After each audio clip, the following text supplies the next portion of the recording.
জড়িত থাকুক না কেন ন্যায় বিচারের প্রশ্নে বিন্দুমাত্র ছাড় দেওয়া যাবে না। আজকে রামিসাকে দর্শন করে হত্যা করলো তার নিজ বাসার পাশের প্রতিবেশী এই ঘটনা ঘটিয়েছে। অর্থাৎ নিজেদের বাসায়ও যেখানে আজকে কেউ নিরাপদ নয়।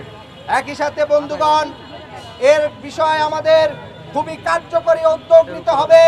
প্রথমত আমরা দেখি যখনই কোনো ধর্ষণের ঘটনা খুবই চাঞ্চল্য তৈরি করে তখন কয়েকদিন আন্দোলন সংগ্রাম হয়, কিন্তু এরপরে এর কোনো বিচার, সুষ্ঠু বিচার দ্রুত হয়ে থাকে না।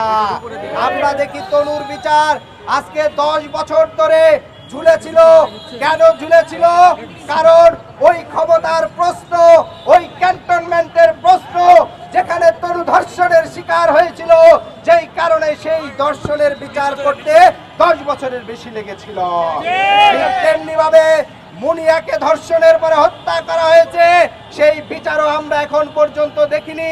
বরঞ্চ সেই বসুন্ধরা গ্রুপ বাংলাদেশের মধ্যে আলাদা একটি রাষ্ট্র তৈরি করে যেখানে সিটি কর্পোরেশনের বাইরে নিজেদের একটা স্বায়ত্তশাসন তৈরি করেছে।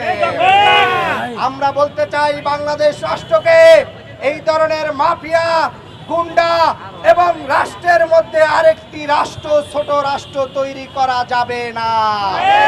বন্ধুগণ, অতএব আমাদেরকে ধর্ষণের বিচার দ্রুত করতে হবে। একই সাথে ধর্ষকের সাথে কোনো সেনাবাহিনীর কর্মকর্তা জড়িত থাকলে, কোনো বিশ্ববিদ্যালয়ের শিক্ষক জড়িত থাকলে, বাসের হেল্পার জড়িত থাকলে, যেই জড়িত থাকুক না কেন ন্যায় বিচারের প্রশ্নে বিন্দুমাত্র ছাড় দেওয়া যাবে না।